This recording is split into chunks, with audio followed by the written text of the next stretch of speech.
Muy buenos días, estimados y estimadas estudiantes de la asignatura de Historia de El Salvador, sección 01, sección 02.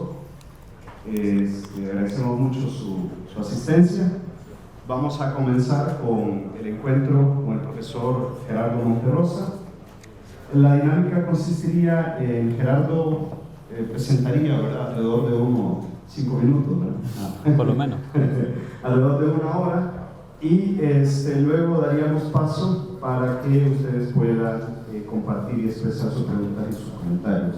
Como Miguel Saúl y yo les hemos comentado en nuestras clases, pues este evento se ha preparado especialmente para ustedes, para el contenido de la asignatura, y en ese sentido queremos reiterar, ¿verdad?, animarlos y animarlas a que puedan hacer sus preguntas, puedan extender sus comentarios. En la clase de ayer ya alguien me hacía una pregunta sobre el tema del marginato y le decía yo que este era un buen momento para poder, ¿verdad?, expresar. Aprovechar que Gerardo está en la universidad y pues, que conoce y ha estudiado este periodo, pueda despejar, digamos, las dudas que ustedes puedan tener. Creo que es un momento muy idóneo para poderlo hacer, ¿verdad? Y también eso les permitiría, creo yo, poder reforzar y poder darle una mejor argumentación al trabajo que van a hacer sobre la cuestión del autoritarismo en El Salvador, tanto en la sección 01 como en la sección 02. Así que los animo a participar especialmente. Ok, voy a hacer una breve presentación de Gerardo y luego le damos la palabra. Luis Gerardo Monterrosa Cubillas es doctor en Ciencias Sociales y Humanísticas por el Centro de Estudios Superiores de México y Centroamérica. También es maestro en Historia Moderna y Contemporánea por el Instituto de Investigaciones Dr. José María Luis Mora y licenciado en Filosofía por la Universidad Centroamericana José Simón Cañas, UCA. Es investigador asociado C de tiempo completo en el Centro de Investigaciones Multidisciplinarias sobre Chiapas y la Frontera Sur de la Universidad Nacional Autónoma de México, UNAM. Es investigador nivel 1 del Consejo Nacional de Ciencia y Tecnología de México, CONACYT. Sus áreas de interés son la historia de la frontera sur de México, con énfasis en la frontera Chiapas-Guatemala, los regímenes autoritarios en Centroamérica durante la primera mitad del siglo XX y el exilio centroamericano en México. Entre sus publicaciones destacan el libro La sombra del marginato, autoritarismo y lucha opositora en El Salvador, 1931-1945, publicado en el 2019. Ya ellos conocen el libro, como está disponible en línea, ¿verdad? Es este texto que ya les habíamos comentado en clase. Así también los artículos, una fórmula similar ante situaciones diferentes, las leyes de defensa del orden en El Salvador, 1952 y 1977, publicado en la revista Secuencia de México este año. También la conferencia sobre la migración de 1932 entre México y Guatemala, publicado en la prestigiosa revista Historia Mexicana en el 2022. Y los regímenes autoritarios centroamericanos de los años 30, balance historiográfico y perspectiva de investigación, publicado en el 2019 en la revista Pueblos y Fronteras Digital del CINSUR UNAM, entre otras publicaciones. Bien, gracias Gerardo por atender amablemente nuestra invitación y te damos la palabra. Muchas gracias Julián y Miguel Saúl por la invitación, colegas y amigos aquí en el Departamento de Filosofía de la UCA, a todos y a todas ustedes por acompañarnos en esta mañana. Cuando Julián se puso en contacto conmigo, me dijo que ustedes tienen un trabajo que desarrollar para la materia de Historia de El Salvador y lo que van a examinar es el autoritarismo en sí. ¿Qué ha sido el autoritarismo en El Salvador a lo largo del siglo XX? Es un fenómeno que se puede examinar, claro, desde que surgimos a la independencia, después de la Federación Centroamericana, de las Provincias Unidas de la América Central, cuando ya nos constituimos como país, pero quizá uno de los regímenes más famosos es precisamente el martinato. Desde hace muchos años se dicen muchas cosas de Martínez, y ustedes saben que por la coyuntura que vivimos en el país se ha puesto de moda últimamente, porque hay muchos que entablan ciertas comparaciones, que lo citan, en fin, ya sea para felicitar al actual gobierno como para criticarlo, cualquiera de las dos. Cuando platicamos con Julián, inmediatamente lo que me dijo es, bueno, queremos que los estudiantes, que las estudiantes, tengan claves interpretativas para comprender el fenómeno autoritario. Y por eso, como ven ustedes, le coloqué ese título a la presentación de hoy: El martinato, claves interpretativas. Aquí vale la pena hacer una aclaración antes de arrancar con lo que fue el martinato, y es que en historia, los que estudiamos historia, las historiadoras, no solamente se trata de, y esto lo han visto seguramente en las clases tanto con Julián como con Miguel, no se trata únicamente de memorizar fechas, de hacer como un recuento cronológico de las cosas, sino de interpretar los fenómenos del pasado. Y esa interpretación se logra de la mano con las ciencias sociales. Todavía se discute si la historia es una disciplina de las humanidades o de las ciencias sociales. No entraré en esa discusión. Yo opino que la historia es una ciencia social, pero bueno, esa es una discusión aparte. La cuestión es que creo que para interpretar el martinato, y lo vi hace unos años cuando comencé mi investigación, era necesario darle la mano a las ciencias políticas para examinar lo que sucedió en los años 30 y 40 en nuestro país. Bueno, vamos a arrancar entonces. 1 hora exacta, porque luego sí me gustaría escucharlos y escucharlas, y sobre todo que me lancen preguntas para hacer su trabajo, para que esos trabajos obtengan una buena calificación, ¿verdad, profesor? Primero, ¿qué se entiende por el martinato? Y disculpen, me voy a levantar porque creo que es mucho mejor para interactuar con ustedes también, en lugar de estar acartonado aquí sentado. ¿Qué se entiende por el martinato? Que, por cierto, cuando uno habla del martinato en otro país no lo entiende, ¿no? Sobre todo en México. Miren, ahí ven ustedes a Martínez, a Maximiliano Hernández Martínez. ¿Sí lo reconocen? Muy bien, ahí está con sus ministros. Con sus ministros fuera de la casa presidencial, creo yo que fue esa fotografía. Recuerden que antes la casa presidencial no estaba aquí cerca. ¿Dónde estaba la casa presidencial? En el barrio San Jacinto, correcto. Que por cierto, Martínez se llevó la casa presidencial hacia ese lugar, creo, si no estoy mal. Entonces, ¿qué se entiende por el martinato? Yo les propongo que vamos a estudiar 4 aspectos para conocer el martinato, para acercarnos a ese proceso que denominamos en El Salvador, que los historiadores, las historiadoras han llamado el martinato. Primero, su ascenso al poder. ¿Cómo llegó Martínez al poder? Segundo, los desafíos que enfrentó. Tercero, la famosa matanza del 32, que seguramente ustedes ya la han estudiado, ¿cierto? Y finalmente, las etapas del régimen. Arrancamos, Julián, por favor. Reconocen a los personajes que están ahí en la fotografía. Ahí está Martínez, ¿ah? Pero también hay un presidente. Bueno, hay un sujeto que está asumiendo la presidencia ese año. No lo reconocen. ¿Quién antecedió a Martínez en el poder? Correcto. Arturo Araujo, a ver si el puntero me... ¿Cómo será esto? Acá. Este es no Manuel Enrique, sino Arturo Araujo, que llegó al poder en 1931, después de unas elecciones bastante participativas, por cierto, con muchos partidos políticos, y bastante joven, es Maximiliano Hernández Martínez, su vicepresidente. Fue vicepresidente de Araujo. Martínez tenía su propio partido político, o sea, en ese entonces no eran grandes institutos, organizaciones, sino que eran asociaciones políticas que se formaban en torno a una figura.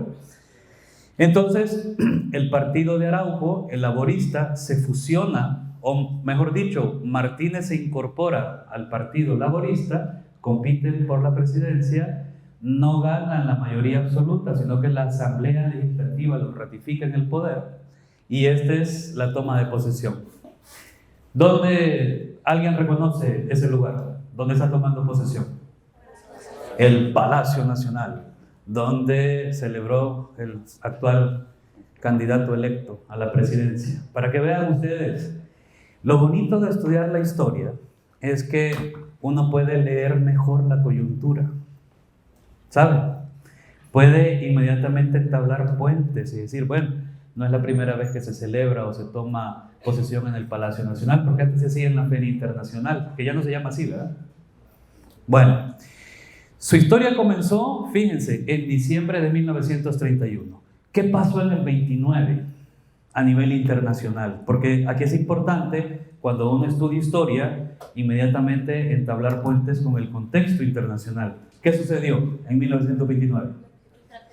Muy bien, el famoso crack de 1929, que afectó al país directamente. Bueno, a toda América Latina. Hay libros que en los cuales se han examinado los impactos de la Gran Depresión. En El Salvador debemos tomar en cuenta que en ese periodo, estamos en 1931, la población era de 2 millones de personas. Fíjense, ¿ahora somos cuántos? 7 aquí y 3 que estamos fuera o más. ¿Y cuál era la principal actividad económica del país? La exportación del café. La principal, ¿verdad? Hubo otras, pero era la principal. De hecho, levanta la mano quienes han ido al Palacio Nacional. La mayoría.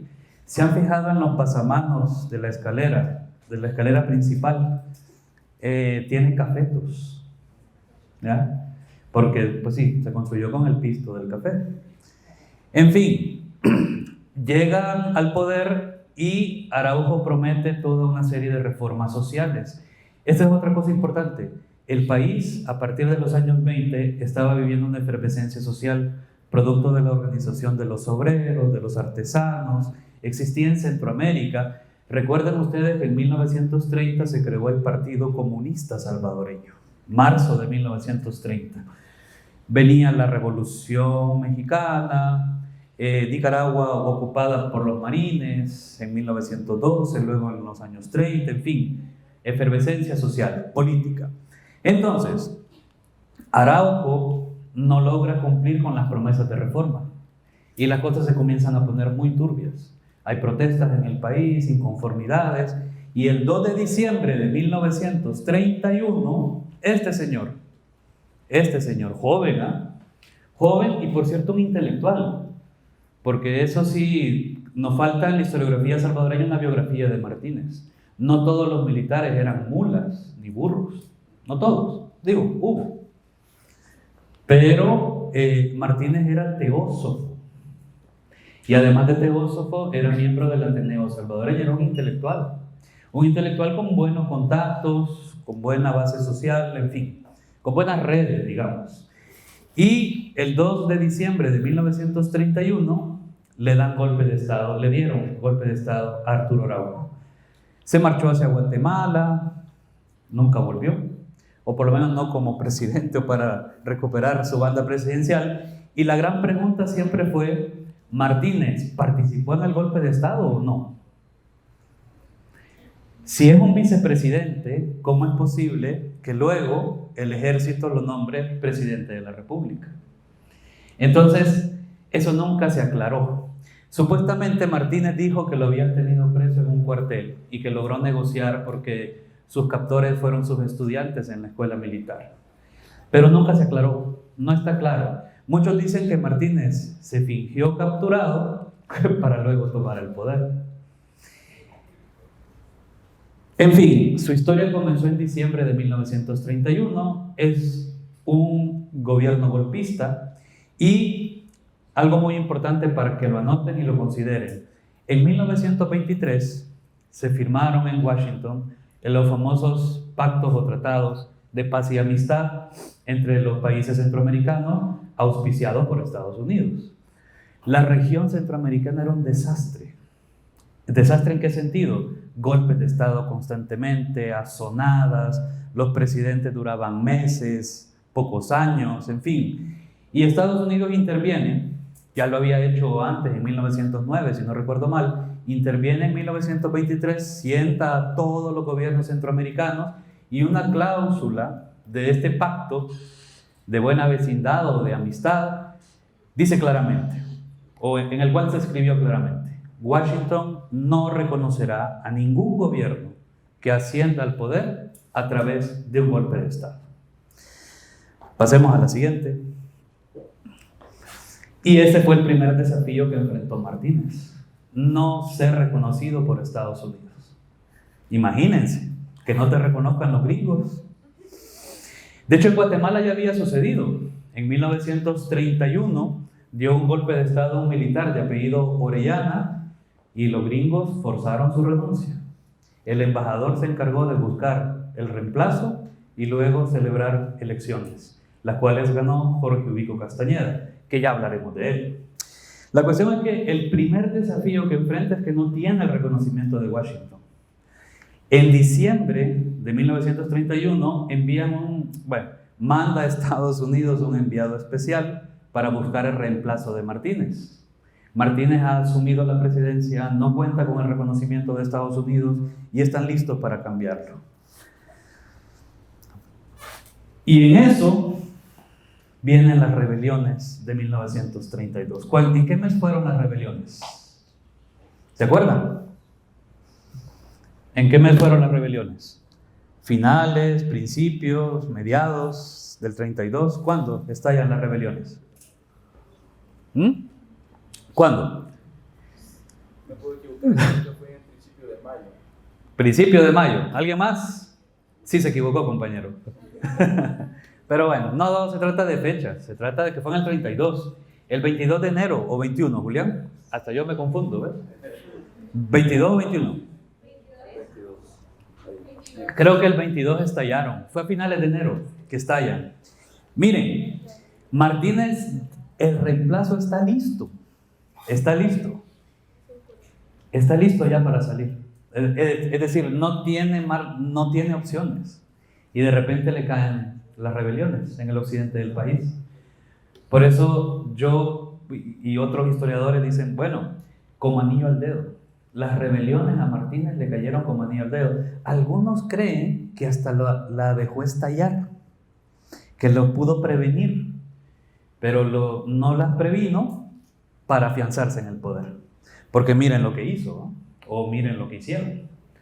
Aplastar las rebeliones y matar. Aquí se ha discutido mucho en la historiografía salvadoreña cuántas personas se asesinaron. Pero miren ahí la fosa. Esta fotografía, por si les interesa, digo, no porque sean ustedes periodistas o vayan a ser periodistas amarillistas, sino para que vean las dimensiones de la matanza que hubo. Estas fotografías están en el MUPI. ¿Alguien ha ido al MUPI? Al Museo de la Palabra y la Imagen. Ahí están las fotografías. Aquí hay varios libros también, en colecciones especiales, que hablan sobre la matanza, que fueron hechos al calor de los acontecimientos también. Entonces, claro, ¿cómo presentaron las rebeliones? Que sobre esto se ha estudiado mucho también desde Estados Unidos, desde México, aquí en El Salvador. ¿Cómo presentaron las rebeliones? ¿Cómo presentó el gobierno las rebeliones? ¿Se acuerdan ustedes? ¿Qué mote les dio? Comunistas. Comunistas. Eran comunistas. La mayoría de ellos no lo eran. Hay estudios de Eric Chin, de Aldo Lauria, de Héctor Lindo Fuentes, en fin. Fueron conflictos a nivel local, por el poder local. Claro, descontentos ante los despidos en las fincas, por el impacto de la Gran Depresión. Pero el régimen inmediatamente dijo, esta es una rebelión de carácter comunista, orquestada por Moscú. Y así se difundió en la prensa. Si ustedes revisan los periódicos de la época que están, hoy ya no sé si están disponibles, ¿no? Con todos estos cambios que han hecho, no sé dónde están los periódicos. Pero cuando yo hice la investigación, estos periódicos estaban en la Binaes, en el antiguo edificio, y también en el MUNA. Y ahí se ve claramente la propaganda anticomunista. O sea, las rebeliones son comunistas y Martínez, fíjense bien, para que lo anoten, Martínez se afianza como un presidente anticomunista y leal a Washington. Entonces los gringos dicen, miren, no te vamos a reconocer, pero te dejamos en el poder. Hay que esperar, debemos esperar que el periodo de Arturo Araujo termine y luego te lanzas a la presidencia. Y lo dejan así, sin reconocimiento por parte de Estados Unidos, pero se acaba la búsqueda de su reemplazo. Por eso les digo, las rebeliones a Martínez le cayeron como anillo al dedo. No se sabe si las dejó estallar, pero lo cierto es que las aprovechó muy bien. Y ustedes que están estudiando comunicaciones, es bien interesante la propaganda que inicia el régimen. El enemigo, no las maras, sino que en 1932, el enemigo acérrimo era el comunismo. Y un hombre que ha combatido el comunismo, pues se erige inmediatamente como el héroe del Salvador. De hecho, en los periódicos de la época aparece tal cual: Martínez, el salvador de la patria. Martínez nos salvó de esas hordas comunistas. Y así, no estoy exagerando, vayan ustedes a los periódicos, porque los regímenes autoritarios, y aquí enlazo con lo que nos interesa, que es interpretar, los regímenes autoritarios siempre tienen un enemigo por excelencia. Y ya verán más adelante, si Martínez se va, esto volverá a surgir. Ese es el truco. Es un truco bien simple, muy simple, pero muy efectivo. Y eso es lo interesante. Vamos a la siguiente porque no quiero que me gane el tiempo. ¿Cuánto tiempo llevo? 16. Muy bien. ¿Qué sucede en los años 30? En Centroamérica se entronizan otros regímenes autoritarios. No solamente Martínez. Primero llega Jorge Ubico, que tienen ahí en medio, en Guatemala. Jorge Ubico Castañeda. Llega a la presidencia en febrero de 1931.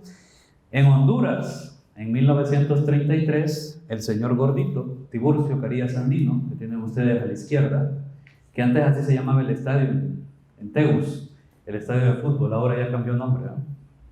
Chelat Ducles se llamaba ya. Y en la derecha, ¿quién es ese?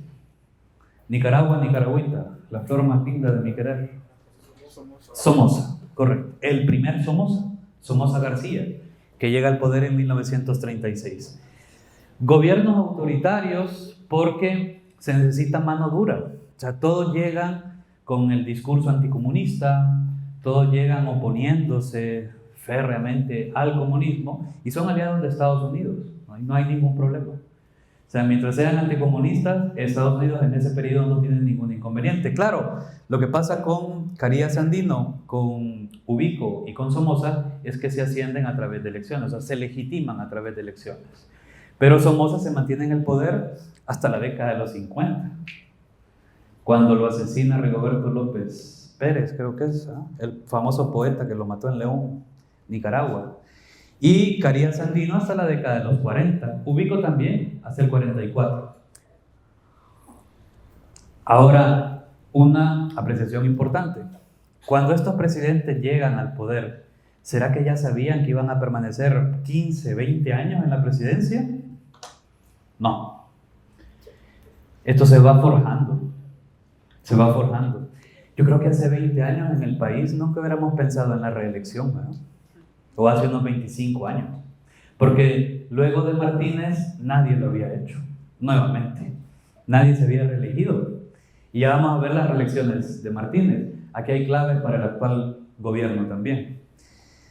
No sé si tienen alguna pregunta hasta acá. ¿Vamos bien? ¿No los he aburrido tanto? No tanto. Dale. O sea, si bien, por ejemplo, usted dice de que Washington iba a quitar a Maximiliano del poder, Sí. ¿cómo ellos tienen pauta así que son un estado independiente? Buena pregunta. Sí escucharon la pregunta, ¿eh? ¿Cómo los gringos pueden cambiar presidentes? A ver, es una respuesta compleja y merecería más tiempo. Estados Unidos comienza a ejercer el control del istmo centroamericano a partir de, sobre todo, principios del siglo XX. Por ejemplo, comienza a desplazar al capital inglés en la cuestión de los préstamos. Primero préstamos. Si no te prestan, te aniquilan. Sobre todo en una industria como la caficultura, que necesita mucho préstamo, porque ustedes saben que los finqueros obtenían el dinero cuando vendían su cosecha. Pero en lo que la vendían, necesitaban insumos, contratar trabajadores. Poco a poco, Estados Unidos, y eso en el caso de El Salvador con el café, pero en Centroamérica hay una empresa famosísima, que ustedes seguramente la han escuchado, la United Fruit Company, que tiene sus tentáculos en Guatemala, en Honduras. Yo les recomiendo un libro, el último de Vargas, bueno, el penúltimo, ¿verdad, Julián? De Vargas Llosa, porque acaba de publicar otro, que se llama Tiempos Recios, de Vargas Llosa. Vargas Llosa se fue a hacer una investigación a Guatemala, a la hemeroteca Clemente Marroquín Rojas, en otros lugares, y escribe un libro sobre la caída de Jacobo Arbenz Guzmán y el ascenso de Castillo Armas, que por cierto, ese golpe de Estado estuvo promovido por la United Fruit Company y por el Departamento de Estado de los Estados Unidos. Entonces, préstamos, intereses económicos, Estados Unidos poco a poco, y fíjense, nuestros países, desde un principio, los gobiernos, no los países, se comienzan a endeudar. O sea, nacimos a la independencia endeudados, y en el siglo XX nos seguimos endeudando, y en el siglo XXI nos seguimos endeudando. Sencillamente se gasta, bueno, y se va en corrupción y en todo lo que ustedes quieran, se va mucho más de lo que el país capta. Entonces somos países totalmente en bancarrota. Y entonces cuando vos estás jodido económicamente, cualquiera que te dice, hey, te voy a quitar $20,000 que te doy al mes, cámbiame ese presidente, no me pongas ese ministro, no, la serie de condiciones, ¿eh? Son países altamente condicionados, sumamente condicionados. A eso hay que agregarle el interés geopolítico de Estados Unidos en el istmo centroamericano. ¿En qué año se construyó el Canal de Panamá? Creo que en 1912, ¿verdad? Si no recuerdo mal. Inmediatamente Estados Unidos se encarga de que ninguna otra potencia construya un canal. En Nicaragua, por ejemplo. O sea, lo que les interesa es mantener o controlar ese paso por Panamá. ¿Saben ustedes que el Canal de Panamá le fue cedido al gobierno panameño hasta el 31 de diciembre de 1999? El famoso Tratado de Torrijos-Carter. Mientras tanto, los gringos manejaban el canal. No sé si han ido ustedes a la zona del canal, pero ahí se ven las casas que tenían los gringos, sumamente diferentes. Era territorio estadounidense. Nicaragua fue invadida en 2 ocasiones también. En fin, control geopolítico, corrupción de estos gobiernos que endeudaron el país, y claro, bajo esas condiciones no te toca más que acatar. Y a Martínez ya estaba listo para dejar la presidencia. Ya el encargado que vino tenía listo su reemplazo, pero vinieron las famosas rebeliones. Miren la imagen, un viejito y un joven. El poder te desgasta, dicen, ¿no? ¿Cómo va a salir este? ¿Quién sabe? La cuestión es que este es Martínez cuando recién asumió el poder, y este es Martínez ya en los años 40. Imagínense, en cuestión de 10 años se deterioró bastante el señor.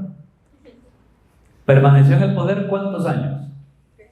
13 años. 13 años permaneció en el poder. Y yo les muestro eso para que vean ustedes la enorme diferencia. Hasta, bueno, sí, el pelo se nos torna blanco, ¿eh?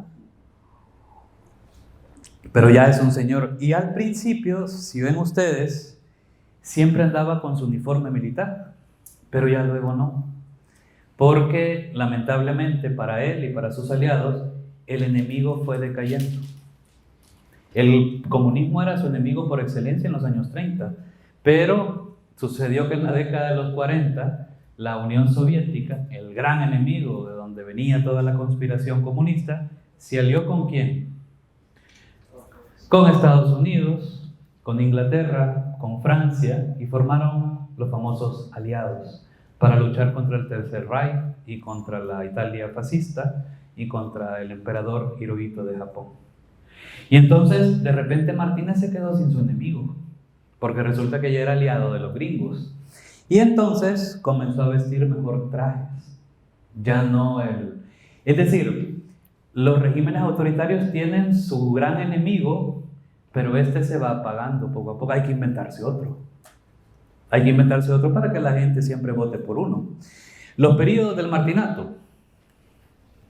Miren, 13 años en el poder. Fabuloso. 13 años en el poder. Primero, el ascenso de Martínez por la puerta de emergencia. Primero. Segundo, las insurrecciones como anillo al dedo. Tercero, la lucha por su reconocimiento internacional. De esto no he hablado. Cuando Martínez no lo reconocen, inmediatamente los aliados, los ministros, comienzan a contratar políticos, contratan periodistas. Pues claro, estamos en los años 30, ¿verdad? Y aquí lo clave son los periódicos. Hoy es el Facebook, el Facebook es de mi generación, de la suya, ¿no? El TikTok y todas esas cosas. Bueno, y ni de mi generación, ¿no? Pero nos tuvimos que montar en eso. Ahí puede haber una buena investigación, creo que todavía no se ha hecho, por si les interesa, para su tesis de licenciatura. Pues no sé si les dejarán hacer tesis de licenciatura en clave histórica. Pero la propaganda es genial, es genial. Y se trata de demostrar a la opinión pública que Martínez salvó al país, que Martínez lo salvó. Segundo, la campaña anticomunista, crea su partido político, hasta mediados de los años 30 lo creó, y se lanza la primera elección. No es reelección, porque Martínez termina el periodo de Araujo, que eran cuatrienios antes. Antes de la Constitución de 1950 eran 4 años. Entonces, termina su primer periodo, compite por las elecciones sin rivales, sin partidos políticos. Vaya elección, ¿verdad? ¿Por qué creen que ya no hubo oposición en 1935? ¿Por qué creen ustedes? Porque con la excusa de atacar el comunismo, acabó también con los partidos de oposición. Ya les voy a mostrar en la estructura del análisis, cómo se analiza esto en la estructura de los gobiernos no democráticos o autoritarios. Viene su estructuración. ¿Qué fue de la oposición? Es la gran pregunta. Muchos de ellos se marcharon al exilio, y este es un tema que todavía no se ha desarrollado por completo en el periodo del martinato. Se fueron a Guatemala, muchos a México, otros a Costa Rica. Se marcharon. Se marcharon porque no podían ya con la planadora del Estado. Sencillamente, si vos te presentabas como opositor, inmediatamente eras tachado de comunista, o sencillamente te desestructuraban. Un contexto internacional favorable en el sentido que, si se fijan ustedes, en 1935-39 se comienzan a escuchar los tambores de la Segunda Guerra Mundial, que termina estallando en 1939 con la invasión de Alemania a Polonia, que es el primer paso de la expansión de Hitler. Y viene la primera reelección en 1939. Ahí se dan los primeros visos de la disidencia. Hay un libro reciente que les recomiendo también, de Roberto Turcios, que se llama Dictadura de Ley, que se trata sobre esta reelección de Martínez en el 39. Algunos intelectuales, algunos ministros renuncian, pero él se afianza al poder y se queda. Esa es su primera reelección, fíjense, ya en el 39. Inicia la Segunda Guerra Mundial y Martínez en 1939 no organizó elecciones. Lo que hizo fue que la Asamblea Legislativa lo reeligiera a través de un decreto legislativo. ¿Y saben en qué eso consistió este decreto? Es decir, que el país afrontaba un estado de emergencia por el comunismo y que Martínez tenía que estar ahí, porque si él ya no estaba, el país podía caer en las garras del comunismo. ¿Les suena este discurso? Por eso es que el martinato se ha vuelto tan actual. porque a nivel de publicidad hay ciertos puentes, ¿ah? Bueno, no lo voy a cansar más, vamos a pasar. Fíjense en las reelecciones, ahí tienen a Martínez tomando posesión de la presidencia en 1939, con la mirada siniestra, ¿verdad?, de quien está a la par o enojado. Siempre tomaban posesión en el Palacio Nacional, en el Salón Azul del Palacio Nacional, que era la sede de la Asamblea Legislativa antes. Una favorable, otra desatinada. 2 reelecciones. ¿Por qué favorable la primera? Porque Martínez tenía a su enemigo vivo, el comunismo, en 1939. Se podía agarrar de él todavía. Además, fue un presidente al inicio muy popular entre la población. Muy popular. O sea, a ver, debemos borrarnos de la mente que estos se instauraron en el poder y fueron tiranos siempre. No. Hubo muchas personas que los apoyaron. Sobre todo, no sé si han escuchado ustedes de sus abuelos, abuelas o de gente mayor que dicen: en el tiempo de Martínez no había mañosos, le cortaban la mano. Y también se ha manejado que Martínez dejó al país sin deuda alguna, un presidente recto, limpio. Bueno, yo he escuchado tantas locuras que hasta dicen que al hijo lo mandó a fusilar, ¿verdad? Que al hijo lo mandó a fusilar. ¿Cuál otra? Hay varias locuras. Bueno, que lo manejan como un hombre recto, de orden. Y esta es parte de la propaganda que se elaboró para su gobierno. Cuando hay un podcast muy bueno, El Señor de los Sueños, ¿lo han escuchado? Está en Central. A mí me lo enviaron. Por cierto, son unos argentinos. Bueno, ella no sé de dónde es. Claudia Viñas, creo que se llama. Están radicados en Ciudad de México. Entonces, tendremos un evento ahora en octubre y los vamos a invitar. Entonces, me lo enviaron. Es una investigación que realizaron sobre Bukele, desde que era alcalde de Nuevo Cuscatlán hasta la reelección. Son como 7 episodios. Búsquenlo. El Señor de los Sueños. Y ayer que veníamos para la UCA, platicando con los taxistas, a mí me encanta platicar con los taxistas, porque uno capta, ¿verdad?, hilos. Y entonces le comienzo a preguntar algo. Cada una de las cosas que señalan en este podcast como propaganda, el señor de ayer lo reprodujo de manera fidedigna. Que el papá de Bukele fue nominado al premio, ¿qué? Al premio Nobel, lo cual es falso. Que no sé qué, o sea, impresionante el poder de la propaganda. Efectiva, simple, muy simple, pero muy efectiva. La gente reproduce todo. Entonces, cuando uno escucha lo de Martínez, del orden y de todas esas cosas, pues sí, es como resabio de esa propaganda, de esa publicidad. Ahora bien, lo que hace uno al estudiar la historia no es tomar partido contra Martínez o a su favor. Es sencillamente examinar qué hay más allá de la propaganda. ¿Qué hay más allá? O sea, ¿fue cierto eso? ¿Le cortaba la mano a los mañosos? ¿Hubo total seguridad en el país durante su periodo? ¿No habían asesinatos? ¿No habían robos? Es otra la realidad. La cuestión es que en el 39 Martínez tenía a su enemigo vivo, el comunismo. La Asamblea Legislativa lo religió por 6 años, pero en 1944, cuando vio que era desfavorable la balanza, o sea, que no estaba la balanza a su favor, decide adelantar la reelección con otro decreto legislativo en enero de 1944. Pero ahí la cosa ya no le funciona, por 3 razones. 1, el contexto internacional había cambiado. El gran enemigo, la URSS, era aliado de Estados Unidos. Ya no tenía a su enemigo por excelencia, el comunismo. Segundo, había envejecido en el poder y la gente se comenzaba a cansar. Y tercero, quizás lo más importante en ese periodo, no contaba con el apoyo de muchos oficiales de la Fuerza Armada que eran jóvenes y que no estaban de acuerdo con un viejito en el poder. Entonces, Martínez se aferró al poder, se reeligió y meses después, semanas más tarde, el 2 de abril de 1944, le intentan dar un golpe de Estado. ¿Alguien ha ido al cementerio de los Ilustres? Ahora ya se puede ver, porque antes estaba plagado de mareros, hablando del actual gobierno. Ya no hay necroturismo.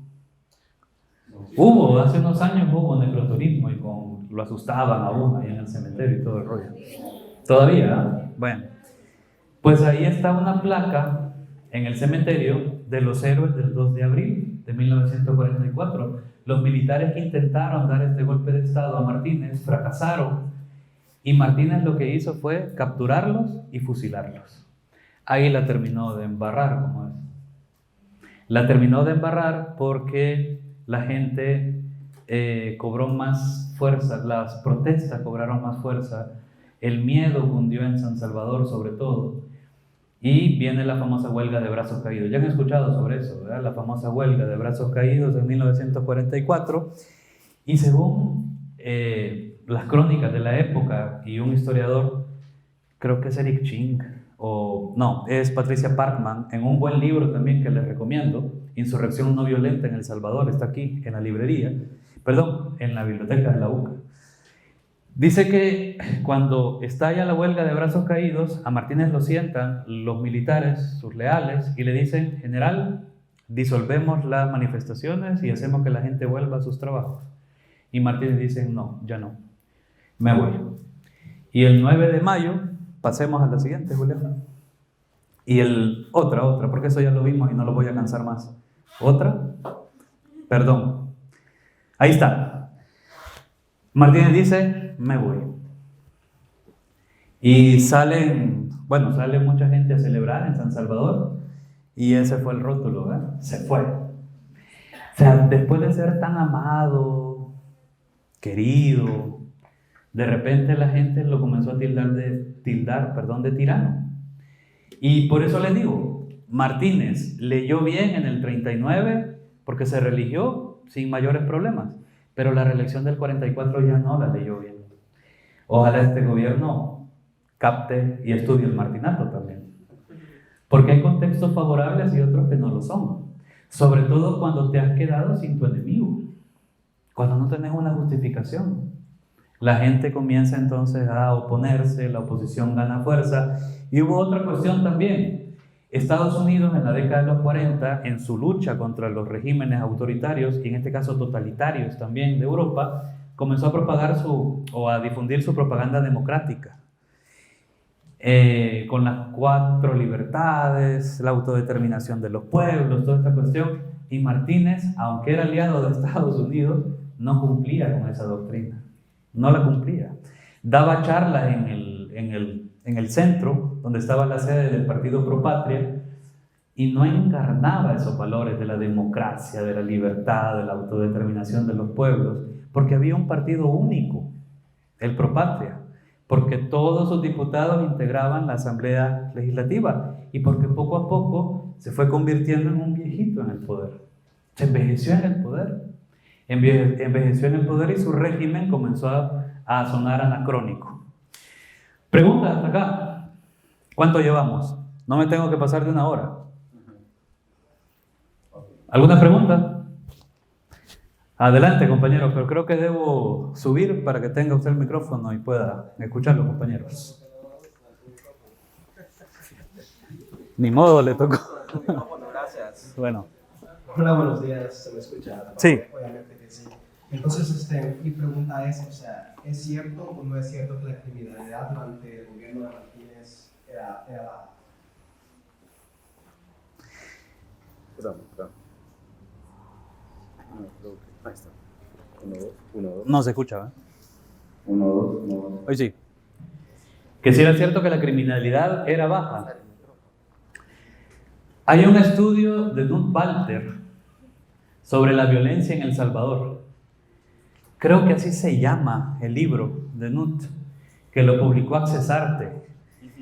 La violencia en El Salvador. Ahí aparecen las cifras, compañeros, del número de asesinatos y todas esas cuestiones de la violencia en la década de los 30. No sé, no recuerdo si Knut compara con los demás periodos, pero definitivamente no es un reinado de tranquilidad y paz. Sí hubo asesinatos. No con las tasas que luego tuvimos a finales del siglo XX, por ejemplo, principios de la presente centuria. Claro, debemos medirla por la cantidad de habitantes que tenía El Salvador en ese periodo. Saben ustedes los cálculos que se hacen y toda esa cuestión. Ahora, entre la propaganda y la realidad hay una brecha, definitivamente. O sea, no es cierto que le cortaban las manos a los ladrones.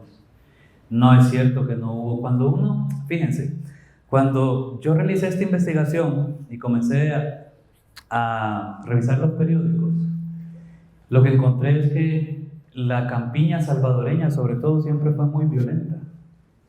Están casos de macheteados. Hemos sido una sociedad muy violenta. Siempre, creo. Habría que buscar las razones, ¿eh? Las razones. Muchos le pueden atribuir bastante peso a lo económico, pero también lo cultural, el tipo de masculinidad que se ha construido en el país, por ejemplo, ¿eh? Todas esas cuestiones que ahora, afortunadamente, con la teoría de género, se está poniendo ya en discusión, en tela de juicio, ¿verdad? ¿Por qué los hombres tienen que matarse entre ellos? ¿Por qué entablar duelos de honor? Y todas esas cuestiones que ya ahora, revisando y siendo conscientes que nuestra masculinidad ha sido construida, pues podemos incidir en eso, ¿no? Pero, volviendo, es interesante el poder de la propaganda, porque esa propaganda ha perdurado hasta nuestros días. El militar más famoso de todo el siglo XX, ¿quién es? Es Martínez. Es el que siempre recordamos. Y en Guatemala, porque vivía ya unos años, de manera curiosa, ¿sabe quién es el recordado siempre? Que hasta hubo un pleito, porque a un paso a desnivel ahí en la zona 9, creo yo que fue, le querían poner Jorge Ubico Castañeda. Y se opusieron. No sé si al final Arzú, que era el alcalde de entonces de la capital, mantuvo el nombre, ¿verdad? Pero muchos se opusieron. Y cuando platicas con los viejitos en Ciudad de Guatemala, en Verapaz, en Xela, todo el mundo dice, ay, es que los tiempos de Ubico siempre están recordando. ¿Por qué? Es la pregunta, ¿no? Entonces, cuando recuerdan, inmediatamente lo que te dicen es que, y fíjense ustedes, te dicen que no había lo que las sociedades sufren más. ¿Qué sufríamos más hace unos años? Pues la violencia, la actividad de las pandillas fue terrible. En Honduras todavía lo es, y en Guatemala también, y en México el narco ni le cuento, ¿no? Pero a eso voy, o sea, el impacto de la propaganda debemos considerarlo, por supuesto. Aquí hay otra pregunta. Bueno, luego te da. Usted menciona bastante el rol de la propaganda. Sí. Lo ha mencionado muchas veces ya. Ya, varios. Y yo le quería preguntar, básicamente, porque a mí se me ha creado la idea, puede ser una idea errónea, pero que sin duda en todos estos regímenes había mucha propaganda, pero también había mucha legitimidad infundada, sin tener realmente que ser una propaganda como tal. Sí. Era, no sé cómo explicarlo, era más bien lo que dicen un poco la gente actualmente sobre el régimen de Nayib Bukele, sí. Igualmente lo mismo con Martínez, sí, claro. Que es como, ellos saben que están mal, pero dicen como,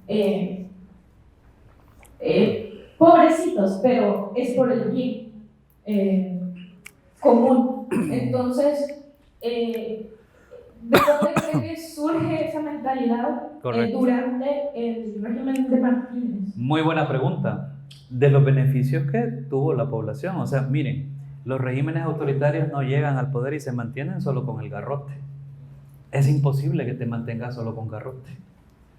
Podés ser duro con los opositores, pero con la población en general, dar programas sociales.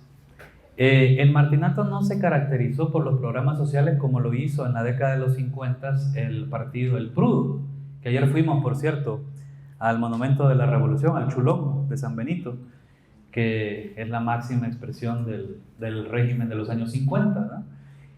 no tuvo ese nivel, los programas sociales. Ustedes saben que en la década de los 50 se creó el IBU, el Instituto de Vivienda Urbana, el IRA, el Instituto de Regulación, ¿qué era? Bueno, ¿qué era, Miguel? De alimentos, ¿verdad? Creo yo que era. Se creó el Seguro Social, o sea, hubo toda una serie de reformas sociales, digamos, o de instituciones que velaban por el trabajador. Martínez no tuvo esa cantidad, pero sí lo hubo también.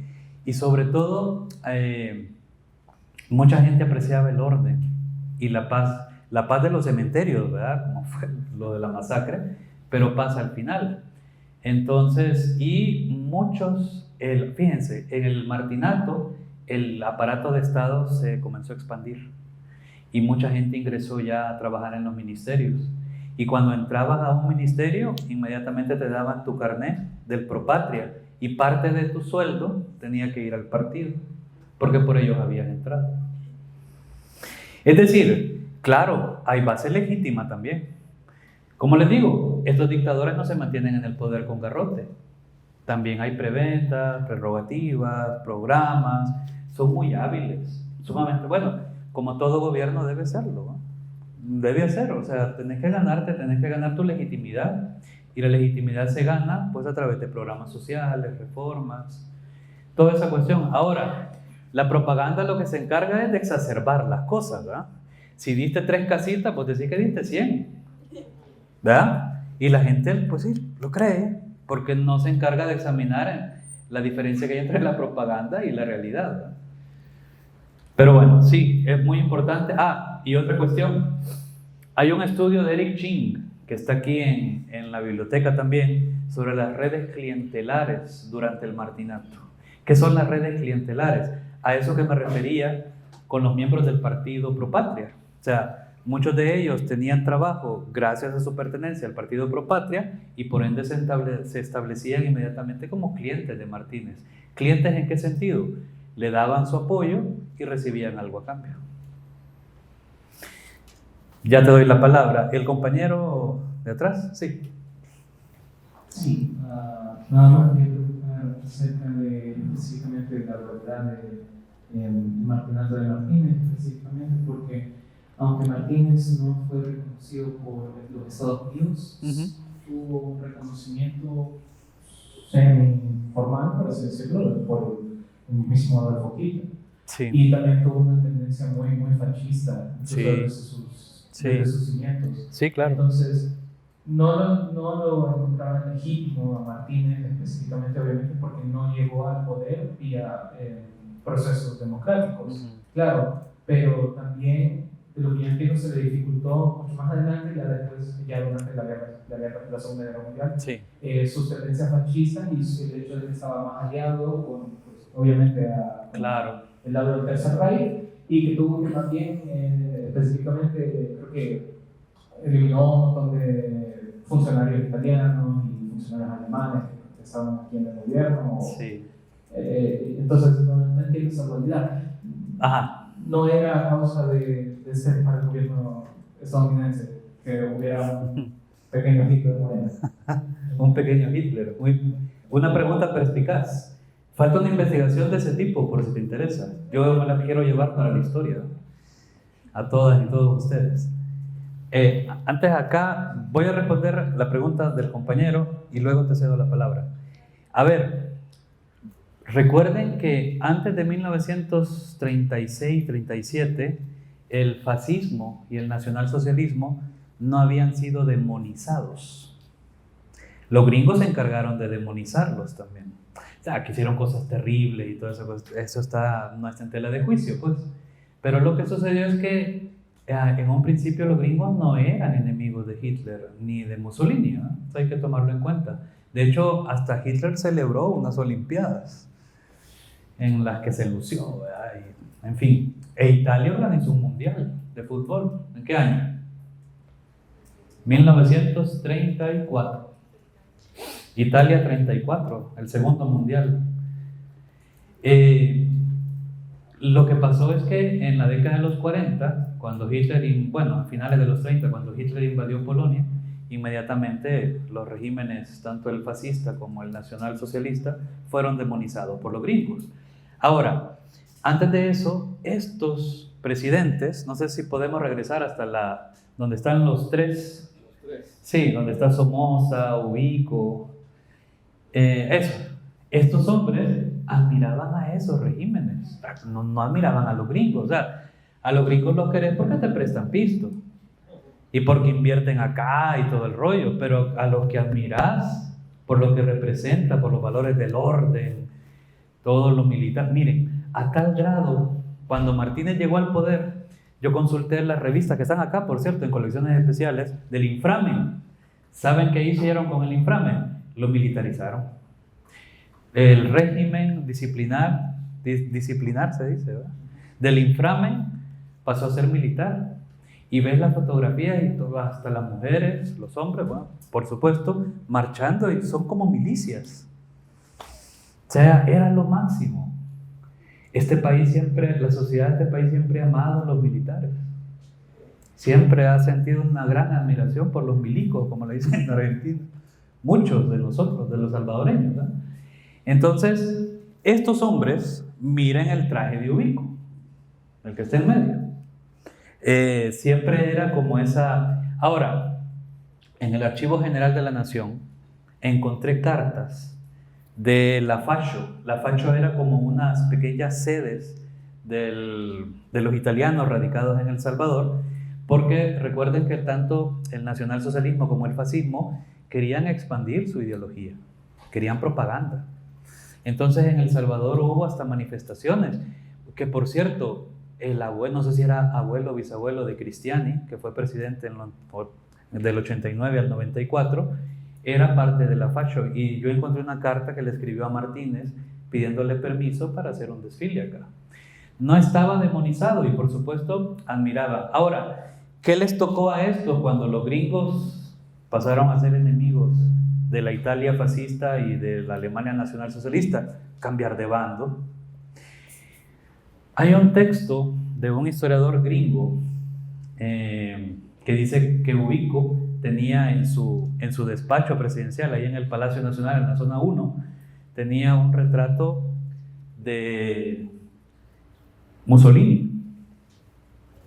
Y cuando los gringos le declararon la guerra a Italia y a Alemania, tuvo que cambiar ese retrato por uno de Roosevelt. Claro que no lo admiraba, pero era conveniente pasarse. Entonces, pues sí, bailaron al final el son que les ponían, ¿verdad? Que le ponían los gringos, sobre todo. Y por eso comenzaron a oponerse y todo. Lo jodido fue que no encarnaban esos valores que los gringos promovían, porque ellos admiraban más a los enemigos, pero les tocó cambiar de bando. Es más, hasta ¿cómo se llama?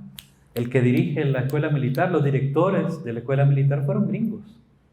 Y dejaron de convocar a todos estos que venían de Chile y todo, porque se habían vuelto también admiradores de los fascistas, de los nacionalsocialistas. Es más, Robert Elam tiene una tesis acá que está en microfilm, es vieja la tesis, que dice que los gringos le pidieron al gobierno de Martínez que cambiara a todos los oficiales que eran proclives a la ideología fascista y nacionalsocialista, que los quitara de los puestos de mando. Porque recuerden que una vez iniciada la Segunda Guerra Mundial, el principal interés era cuidar el Canal de Panamá. Ese era el gran miedo de los gringos, que el Canal de Panamá cayera en manos de sus enemigos. Da para discutir mucho más, pero hay una buena investigación ahí, en Cierte. El compañero acá, que no sé por qué no está haciendo retroalimentación, creo que será por los micrófonos. ¿Retroalimentación? Sí, el ruido ese del... Sí. Bueno, usted menciona que los regímenes siempre se han mantenido al poder dando beneficios y también mencionó la admiración que hemos tenido siempre hacia los militares. Entonces, eso me recordó a una entrevista que el licenciado nos mostró en un documental donde el sargento, cuando le preguntan si estuvo mal lo que hizo durante la guerra, responde que no, porque solo seguía indicaciones. A esto voy que siempre, al parecer, tenemos una cultura de casa que siempre nos han inculcado a que tenemos que seguir la autoridad, el que mande más. Entonces, desde su perspectiva, ¿cómo afecta esa falta de cuestionamiento hacia la autoridad en estos regímenes? Sí, muy buena pregunta. Lo de la autoridad, ¿no? Hay un libro de Patricia Alvarenga que se lo recomiendo también, Cultura y ética de la violencia en El Salvador se llama, así se...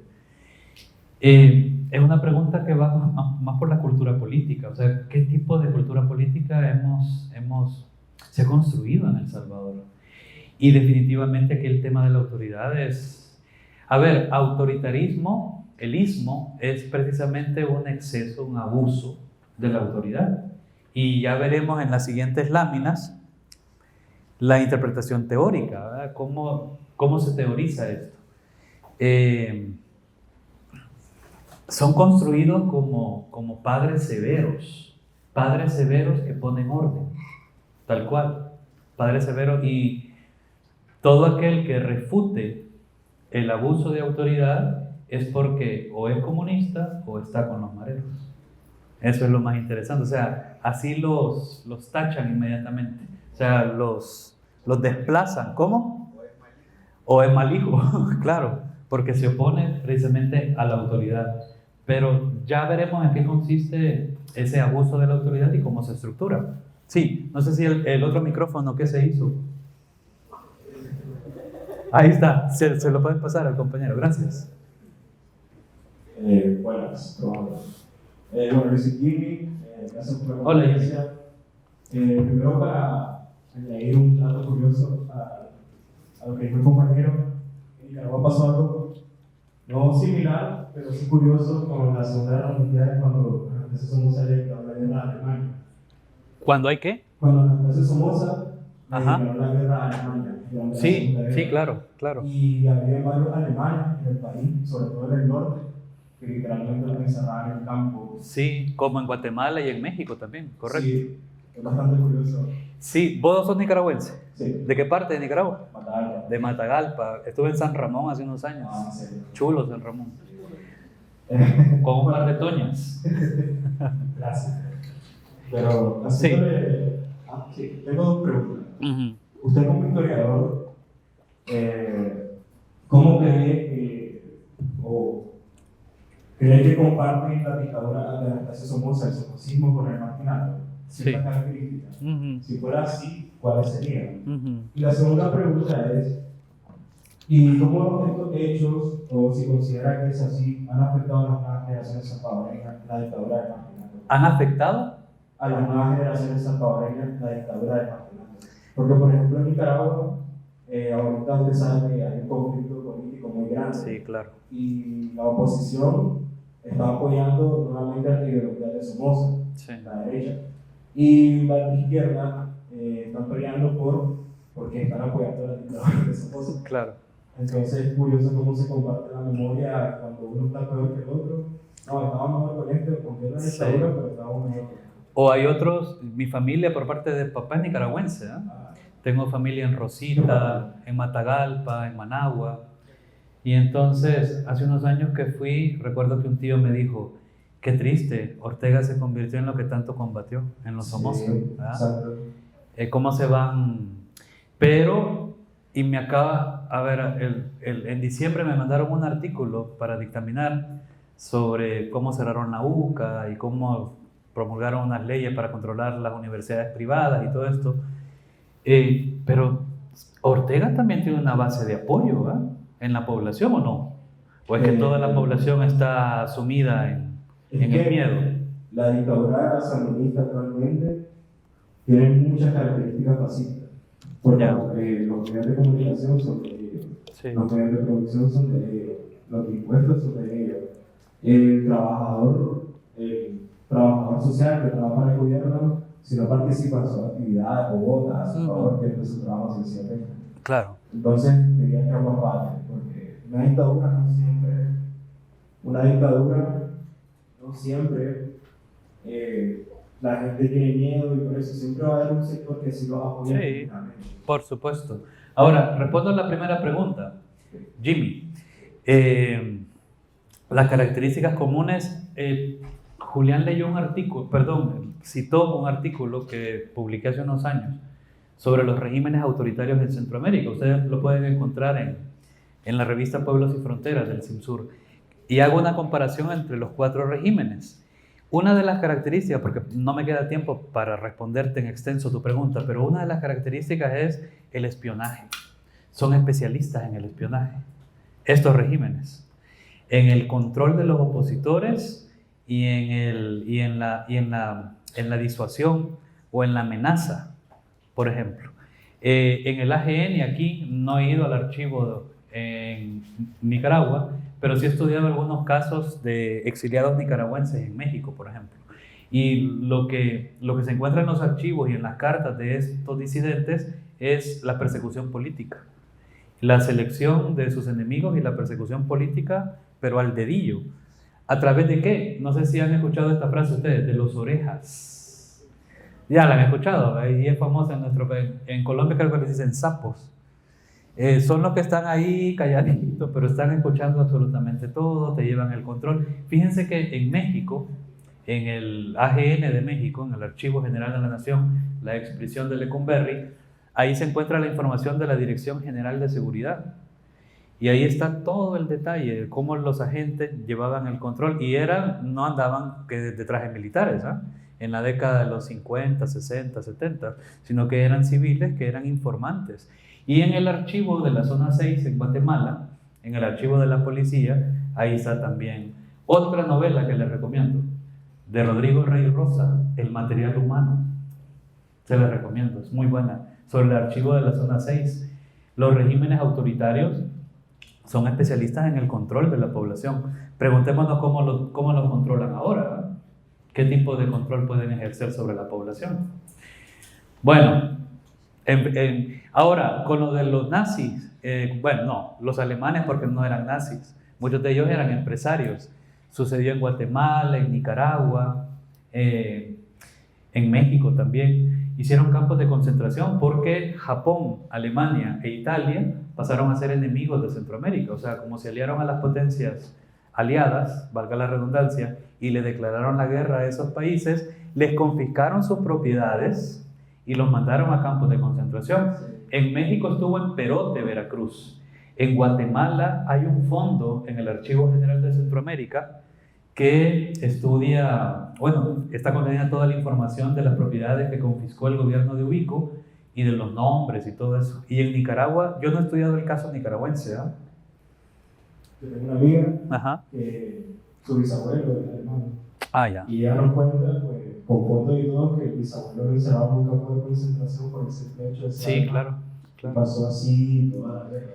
Bueno, en Estados Unidos hubo campos de concentración de los japoneses, por ejemplo, en unas condiciones deplorables también. En fin, es una guerra y estos países o estos gobiernos se les tocó montarse en ese caballo. Aquí hay otra pregunta y luego, ¿cómo vamos de tiempo, Julián?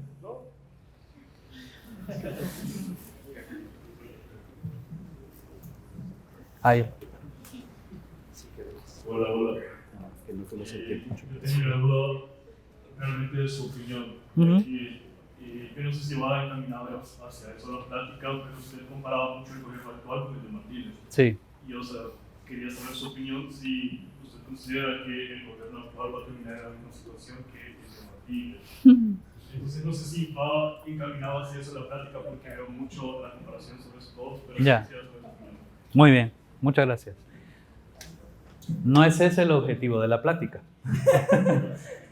Pero creo que, respondo a tu pregunta breve.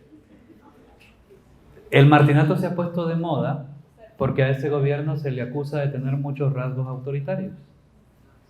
Discutible, sumamente discutible. Creo que si los asesores de Bukele estudian el martinato, pueden encontrar claves importantes para no terminar así. Creo, esa es mi opinión.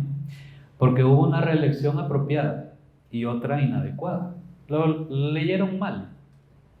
Esta reelección la leyeron muy bien. Muy bien. Más de 2 millones de votos. Acertada. El enemigo está fresco. en nuestra mente. Lo que pasa en política es que llega un momento que se regulariza todo. Nos vamos a acostumbrar a la seguridad también.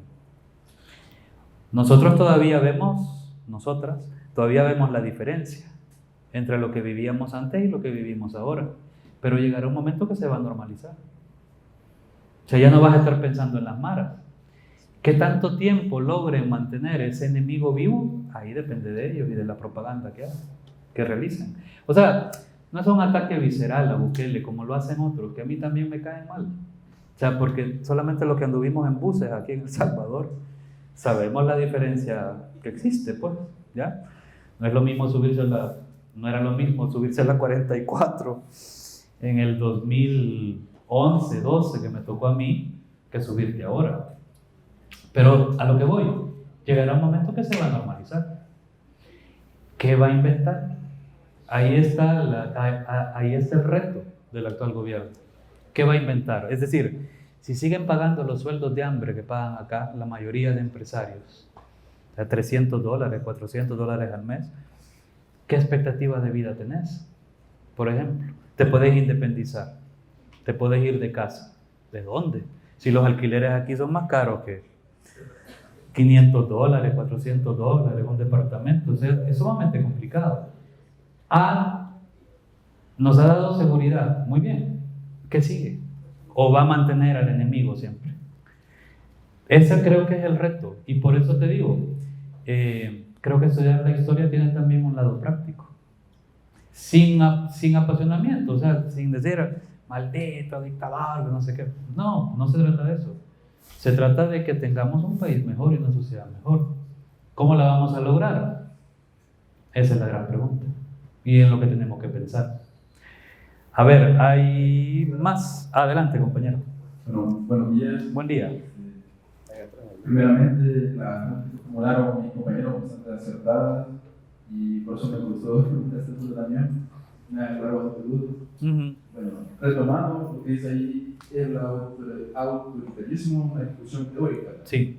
Entonces, ya que el martinato debe interpretarse como autoritario y no como una simple tiranía ni una autocracia. Ya. Porque implementó un sistema de ensamblaje que prosiguió con dictaduras militares. Y vamos a ver características como que hizo un pluralismo político limitado. Sí. Sí, claro. No tenía una ideología elaborada. Peculiar. Entonces mi pregunta es, en la huelga de los casos caídos, hizo colapsar ese sistema. Entonces, en ese punto, ¿qué otras opciones puede haberse tomado como para que no le procediera? Porque el sistema había colapsado, pero entonces, como no se implementó otro sistema, entonces no salimos del sistema, volvimos de nuevo a las dictaduras militares y no tenemos el problema. El problema es que el sistema no colapsó. Se fue Martínez, pero el autoritarismo siguió intacto. Por eso yo le puse al libro La sombra del martinato. O sea, la sombra siguió. Martínez se fue, pero el sistema no cayó. Y ya les voy a mostrar en qué consiste el sistema. La cuestión es, fíjense que cuando hice la investigación, a mí lo que más me gustó son los meses que vinieron, o sea, lo que más me gustó investigar y escribir. Lo que más me gustó es lo que vino después de la caída de Martínez. Hubo una figura muy importante, Arturo Romero, fue un médico que se lanzó como candidato presidencial y hubo todo un intento de democratizar el escenario político salvadoreño y no funcionó. O sea, a los meses los militares vuelven a dar un golpe de Estado, el 21 de octubre de 1944. Y a esa parte del libro nadie le hizo caso, la que más me gustó a mí. Todos se fueron con el martinato. ¿Por qué? Ahí vuelvo a la pregunta del compañero, ¿verdad? Porque brinda muchas claves para estudiar el presente también. Y yo cuando terminé la investigación, porque fui a Costa Rica también, al Archivo General de Costa Rica, y entonces dije yo, luego de este libro voy a hacer una biografía sobre Romero. Nadie la va a comprar ni la va a descargar, porque todo el mundo está centrado en el martinato, ¿verdad? Y en lo que sucedió. En Guatemala, en el mismo año, en el mismo mes, hubo un viraje político. Se conoce como la primavera guatemalteca. Llegó Jacobo Arbenz Guzmán y antes de él el presidente ¿cómo es? Arévalo Bermejo, papá del actual presidente de Guatemala, Juan José Arévalo Bermejo.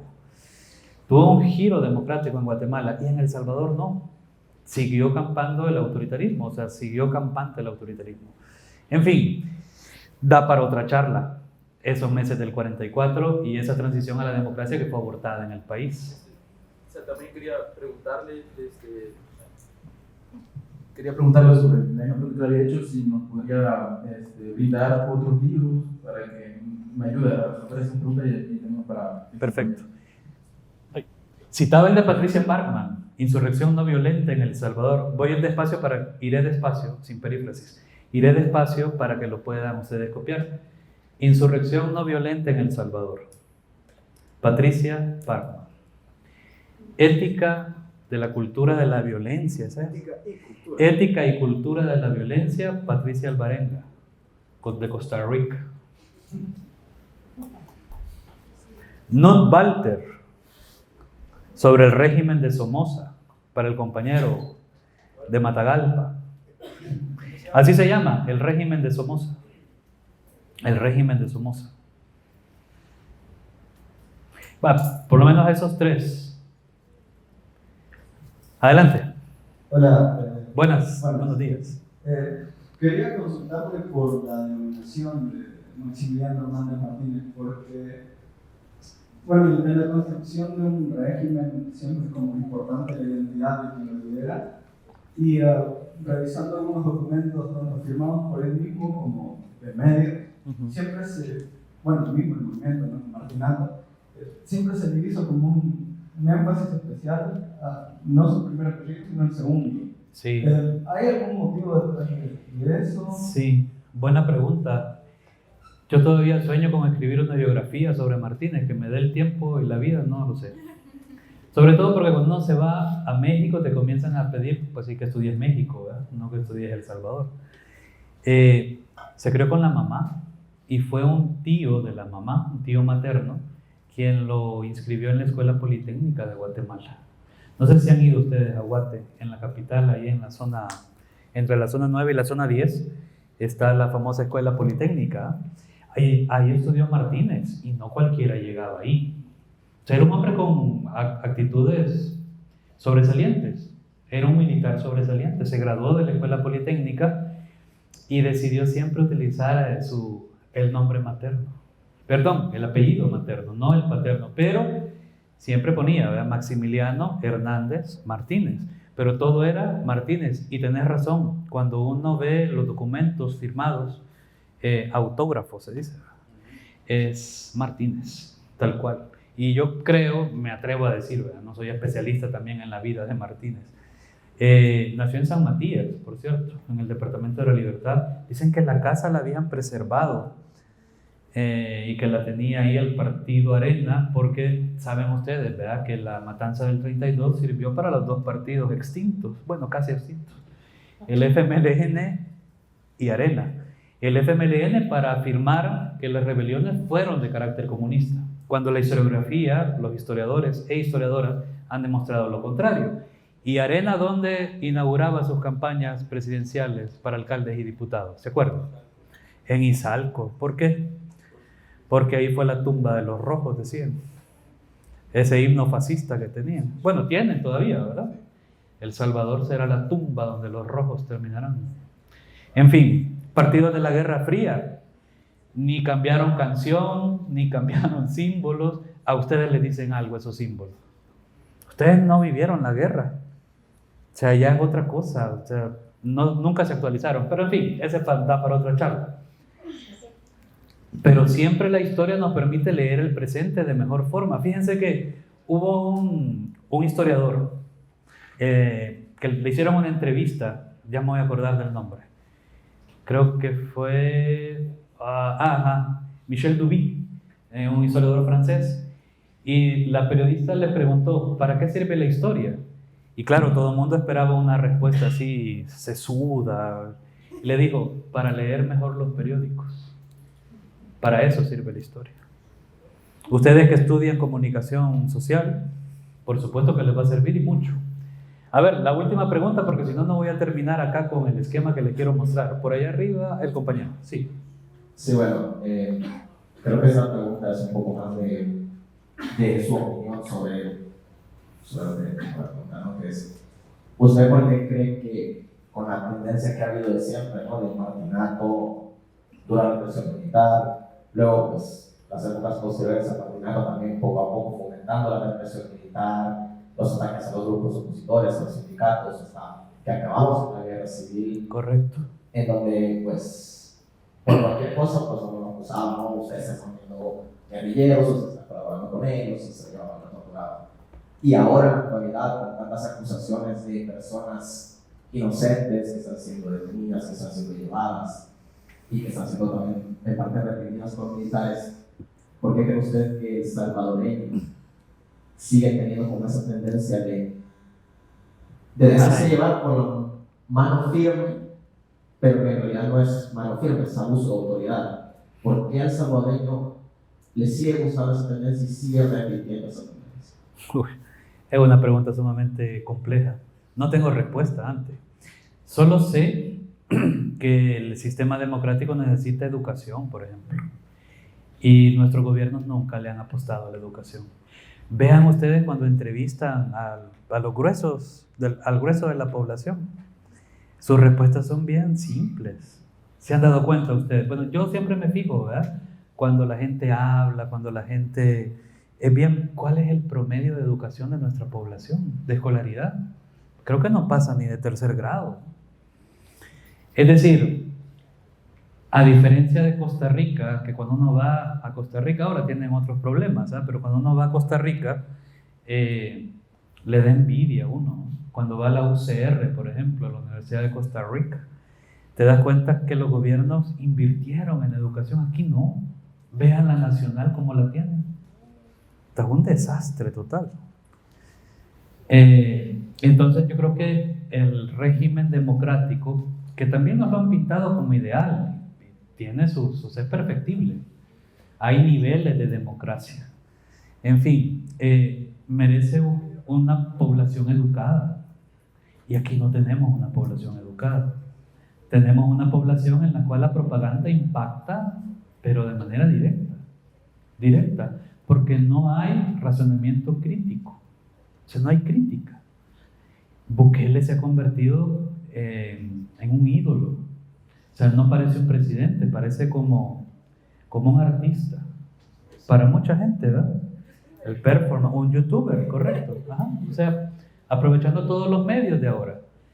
Y a mí me da risa que cuando los opositores participan y opinan, están anclados en la década de los 70 todavía, ¿no? En fin, esa es otra plática, pero vuelvo a tu interesante pregunta. Interesante, ¿por qué?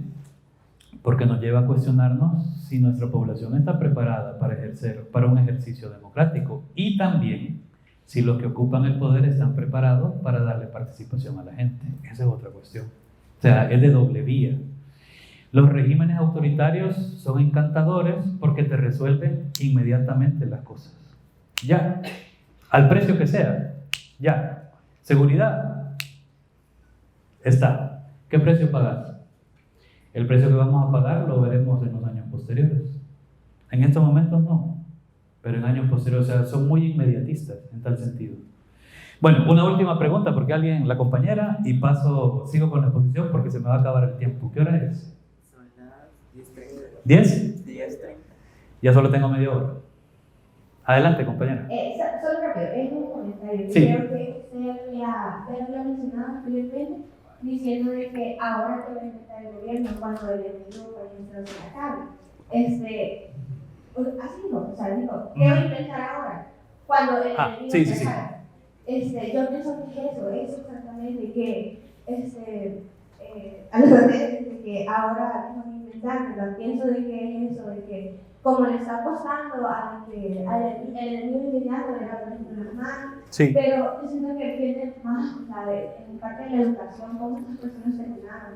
Es eso, siempre le está apostando al lado de las maras, y todo eso, pero que hay otras maneras, pues, por ejemplo, no se olvida de que hay un sector empobrecido, ¿verdad? Sí. Que busca la manera de salir y como no la tiene y no la ofrece siquiera, pues ellos buscan las maneras y la forma, ¿verdad? Claro. Ya sé que se mencionó también de que ahora, pues, subirse a la 34 no es igual que en 2012, pero todavía siguen pasando actos de robo de gente trabajada, de personas violentadas. Te voy a poner rápido mi caso. Hace 2 semanas me asaltaron en la 44. Mira. Diciendo de que, o sea, la gente como que lo ignora porque no pasa abiertamente como sucedía antes, pero sí sucede y sí está pasando, ¿verdad? No va a acabar el enemigo grande, por decirlo así, como las madres están encerradas para las personas que no lo ven, ¿verdad? Para las personas que inmediatamente en la capital no lo están, ya no existe, ¿verdad? Pero en sectores como más empobrecidos o lejos de la ciudad, están sufriendo otras cosas que son mayores que las que en algún momento vivimos aquí nosotros. Sí, entiendo. Por ejemplo, yo que vivo en Chiapas, los salvadoreños siguen pasando, siguen llegando de manera ilegal. O sea, eso no se va a detener. ¿Por qué? Porque pagan sueldos de hambre aquí. Ese es un grave problema, o sea, los sueldos son demasiado bajos para la mayoría de la población. Otra cuestión, los que viven los de la diáspora, ¿verdad? Los salvadoreños en Estados Unidos, pues sí, pueden idolatrar al presidente, pero no se vienen para acá, ¿verdad? Por magia, como decimos. Van a dejar allá su buen sueldo, sus buenas casas. No, o sea, hay que pensar en otras cosas también. O sea, no hay que cegarse. Yo digo, hay que reconocer lo que se ha hecho bien, pero no cegarse. Pero bueno, nos fuimos demasiado a la coyuntura, que es importante. Ahora les quiero mostrar para su trabajo sobre el martinato, el autoritarismo, una discusión teórica. Miren, cuando yo hice la investigación me basé en 2 autores, Leonardo Borlino y Juan Lins. Afortunadamente en el doctorado cursamos una materia en ciencias políticas que me ayudó muchísimo, y por eso les digo, en historia uno no solamente no es cronista, sino que hay que interpretar el fenómeno. Y cuando me inscribí al curso de ciencias políticas, inmediatamente pensé, este curso me va a servir para interpretar y entender mejor el martinato. Pasemos a la siguiente. ¿Qué es el autoritarismo? Dice Juan Lins, es un sistema político con pluralismo limitado y no responsable. ¿Qué significa esto? Pueden haber partidos políticos de oposición, por supuesto, pero muchas veces son aliados. Si les suena algo, me avisan.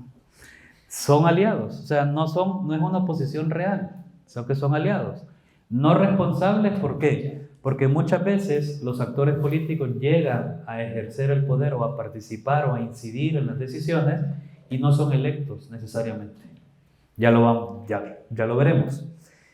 Sin una elaborada ideología guía. O sea, a diferencia del nacionalsocialismo y del fascismo, se trata de una ideología bien simple, muy simple.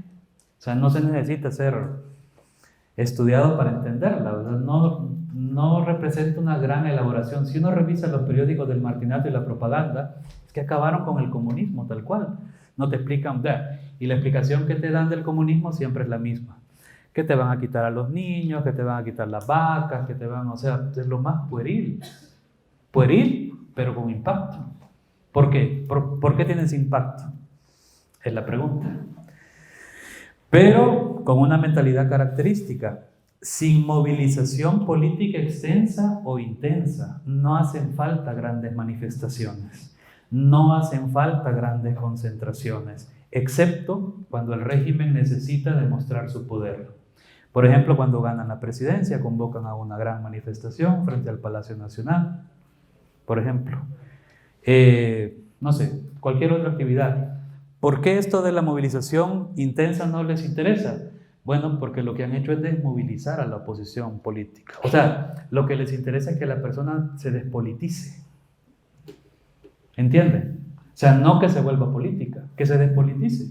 Que sencillamente diga, si yo no trabajo, no como. La típica expresión de la persona que no quiere saber absolutamente nada de política.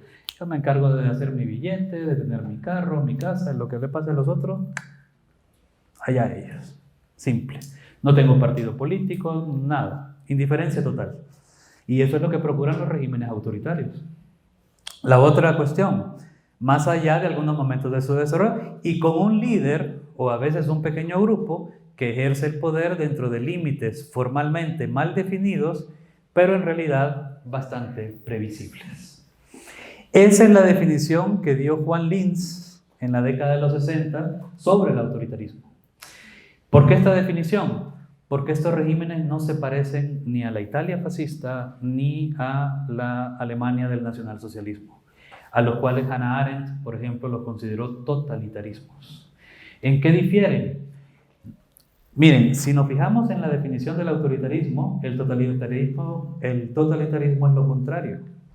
Tienen una ideología muy bien elaborada, les interesa la movilización política. O sea, ¿recuerdan ustedes esa famosa fotografía de Hitler, ¿verdad? Frente a millones, o bueno, miles, no sé cuántos eran? Se les interesaba mostrar el músculo del régimen. A los autoritarios no les interesa.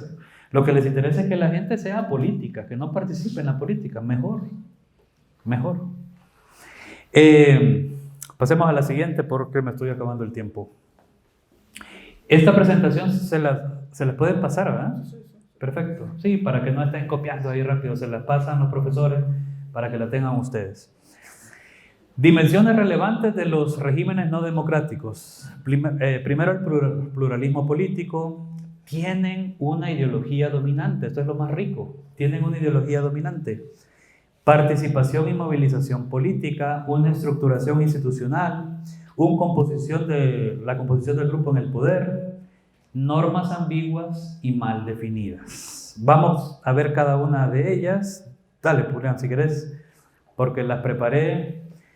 ¿Cuál es la participación en los regímenes autoritarios? Ahora voy a sonar como karaoke académico. Ya solo leo porque se me va a acabar el tiempo y quiero discutir al final. Participación es el nivel de interacción entre sociedad e instituciones. La sociedad civil, por lo tanto, tiene un bajo nivel de participación. Esta es una de las características de los regímenes autoritarios. La sociedad civil no participa, o participa muy poco. Número uno, porque no la dejan, y número dos, porque la han desarticulado. Otra de las características, los regímenes autoritarios siempre llegan para salvar una situación, intervienen en una situación, entonces a la sociedad civil le dan poco margen de maniobra. Son ellos los que deben atender inmediatamente el problema y sostener las soluciones. Esta situación tiene dos implicaciones a nivel del régimen. Primero, existencia de aparatos represivos eficaces. Segunda, parcial debilidad o ausencia de estructuras de movilización. O sea, solo hay un partido único y no se moviliza tanto. Tercero, ausencia de garantías reales con relación a los diversos derechos políticos y civiles. Regularmente funcionan bajo estados de excepción. Así como suspenden las garantías constitucionales. ¿Por qué? Porque el enemigo lo exige. ¿Ya entienden la lógica? El enemigo está al acecho.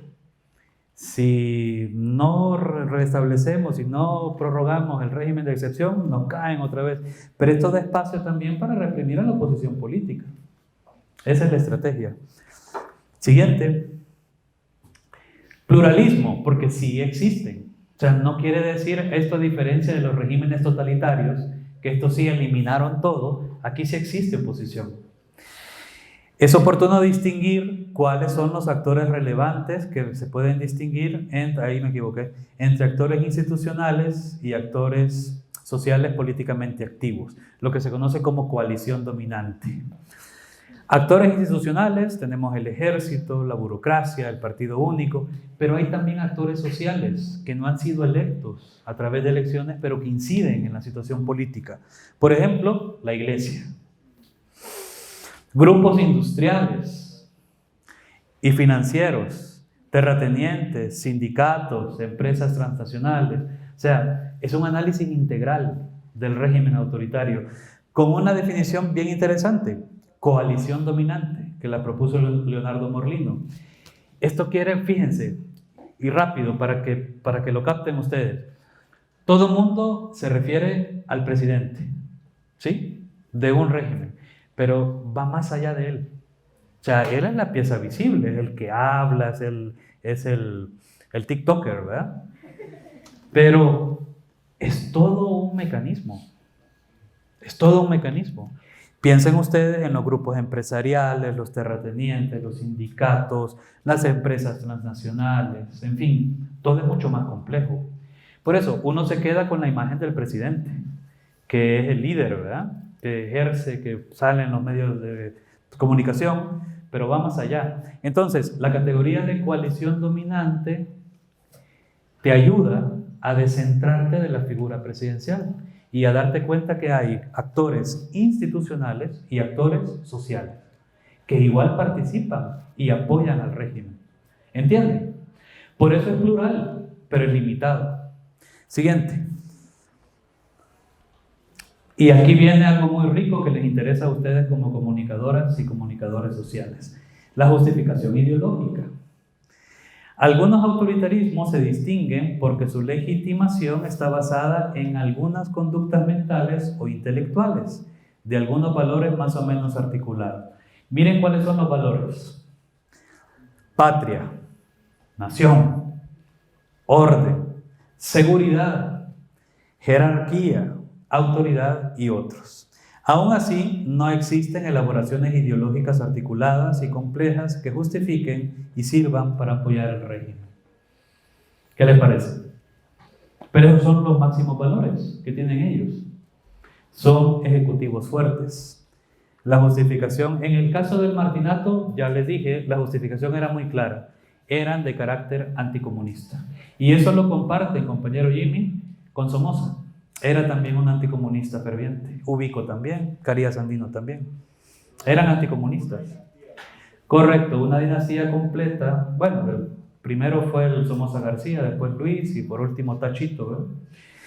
Siguiente, para no robarle más tiempo. Estructuración institucional es ver qué instituciones se crean en el régimen. Aquí puede existir el partido único, en ese caso fue el Propatria con Martínez, sindicatos verticales, asambleas parlamentarias, sistemas electorales particulares, juntas militares, órganos constitucionales. Es decir, yo lo que hice fue, a través de la teoría de Morlino y de esta propuesta, comenzar a buscar cuáles fueron las instituciones que se crearon en el martinato, como el Propatria, por ejemplo, que era el partido único. Es que ya me acaba el tiempo. Coalición dominante, ahí tienen el esquema ustedes. Ahí tienen el esquema. Es decir, el régimen autoritario funciona así. Y uno tiene que ir llenando estos espacios, ¿verdad? Diciendo, ¿quiénes conformaban la coalición? Por ejemplo, nos preguntamos, ¿quiénes conforman la coalición dominante del actual régimen? ¿Cuál es la ideología dominante? ¿Cuál es la estructuración institucional? ¿Qué grado de innovación tiene? La movilización desde arriba, características, grado. ¿Entienden? Va interpretando uno el fenómeno al compás de la teoría. Siguiente, Julián. Muchas gracias. Bueno, ya esto es lo último, ya para no dormirlos más y no dormirlas más. Quiero que vean, porque ustedes estudian comunicación social, quiero que vean la propaganda de la época, ¿ya? Que están en los periódicos. Loas al general Martínez. Lo escribió el presbítero Francisco Salinas el 4 de, bueno, se publicó en el periódico El Día el 4 de enero de 1932. Nuestra actualidad política. Los políticos sanos y que para el país todo bienestar desean, con madurez y juicio robusto y despejado, ya dieron su fallo imparcial respecto al reconocimiento del nuevo gobierno que preside el honrado, instruido y modesto general Maximiliano Hernández Martínez. Sin ser político, mucho menos conocedor de ese resbaladero, según cuentan los adictos a esa ciencia escabrosa, basta el criterio sereno y noble para no dejarse arrastrar por pasiones malsanas. Eso sí escribían muy bien, ¿eh? Siempre se venden como outsiders. ¿Se han fijado en eso? no eran políticos, decidieron sacrificarse por la patria. Esto es bien interesante y es una constante histórica. Es una constante histórica. Es decir, oigan el podcast que les digo, El Señor de los Sueños. Escúchenlo. Y este discurso está presente también. O sea, es alguien que llegó de fuera a la política a sacrificarse por el pueblo. Martínez, sin ser político, mucho menos conocedor de ese resbaladero, pues llegó tal cual. Siguiente, por favor, Julio. Por ejemplo, crearon juntas patrióticas en los años 30. Esa es una caja de 1932. Y para que vean ustedes cómo se leyeron a Martínez, cómo lo interpretaron. Hemos sido salvados de la anarquía que venía preparando el comunismo. Y esa salvación la debemos al general Hernández Martínez y a sus dignos colaboradores, a quienes es justo que la sociedad salvadoreña brinde el tributo de su gratitud, que les sirva de confirmación moral la obra que han realizado en beneficio de todos y de aliento restaurador de las energías en ellas desplegadas. Beneficio de todo, y ahí está lo que les mencionaba, hemos sido salvados por Martínez, tal cual. Esta es en la conformación de una junta patriótica luego de las rebeliones. La última, Julián, por favor. La elección presidencial del 35. Este es el general Martínez, se fue a hacer campaña al Mercado Central, ahí en el centro de San Salvador. Y entonces dicen, ahí lo pueden ustedes leer, ya no les quiero robar más tiempo. Pero fíjense, lo que he subrayado, que desde un principio supo empuñar con segura mano la nave patria que azotaba el vendaval, para conducirla luego por amplios y seguros derroteros de bienestar público y de bien entendido decoro nacional. Usted, general Martínez, sabrá conducir a nuestra patria como ya dio muestra evidente de saberlo hacer por los caminos del progreso, el bienestar y la dignidad. Ese fue el discurso en el Mercado Central. Todo lo que he hablado creo que se puede entender desde estas loas. Martínez fue el salvador, tal cual, de la patria. Lo que sucedió es que en 1939, o a partir de esa fecha, se quedó sin su enemigo político, que fue el comunismo. Y aún así, la propaganda impactó de tal forma que todavía es muy recordado en el país. Creo que ya no tengo más diapositivas, ¿no? Preguntas, ya para terminar, porque ya son las 11, ¿verdad? Ya 2 horas ya es suficiente, vaya mucho. Yo tengo una pregunta. Con la comparación que usted hace, pero no la quiero hacer tan ligada a la comparación, sino como más centrada en lo que es. Comunismo, por ejemplo, también, o sea, con la comparación que usted hace de que antes era anticomunista, era porque tal vez, mi pregunta es si el comunismo, a las personas que eran comunistas antes, eran igual de grotescas y violentas. O sea, ¿qué hacía? Porque a él le interesaba acabar con el comunismo. Simplemente, no, la gente no era violenta, por así decirlo. Porque yo entiendo que el comunismo no es como ser grotesco, violento o maquillero o algo así. No. Porque le interesaba, sino de un humano y del Estado. Sí, entiendo. La respuesta puede ser muy larga. Es una ideología política y un sistema, y proponían un sistema económico, un sistema de producción particular. Había muy pocos comunistas en el país, no eran una fuerza considerable. Lo que pasa es que la propaganda se encargó también, y ahí sí fue una hábil estrategia, de convertirlos en monstruos, de decir que querían acabar con la familia, que le robaban los niños, y un montón de que eran unos asesinos, tal cual. Pero en sí, recordémonos en el contexto internacional, o sea, ubiquémonos en el contexto internacional. La Unión Soviética lo que propuso por muchos años, hasta que se convirtió, que terminó consumida por sus contradicciones internas, era un sistema alternativo al capitalismo, a la iniciativa privada. Muchos lo criticaron bastante por lo que se convirtió, pero volviendo a la pregunta concreta, no era un enemigo fuerte en ese periodo. Ya luego en la década de los 70 sí, porque ya mucha gente optó por la vía armada. En fin, en la década de los 30 eran muy pocos. El PC y eso es lo que han demostrado los historiadores. No tenían el poder de organizar y de llevar a cabo una insurrección. La insurrección no fue de carácter comunista. Lo que pasa es que el discurso del PC y de muchos de sus colaboradores caló hondo en los campesinos por las dificultades que enfrentaban, producto de la Gran Depresión. Pero no eran... Lo que pasa es que aquí convino agrandar al enemigo para justificar otras cosas. Eso fue lo que sucedió. Jimmy, y terminamos. Creo que pasó en épocas distintas, pero no se puede el macartismo, ¿no? Sí, en Estados Unidos, la persecución contra los comunistas. Sí, exacto, porque uno puede estar en oposición a ciertos partidos, pero no puede ser de extrema a lo que ellos creen. Eso pasa Sí. bastante hoy en día.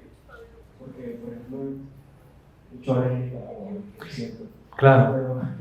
Pero así nos tachaba la dictadura, que éramos de derecho, a la casa. Sí, claro. Era una oposición al rey.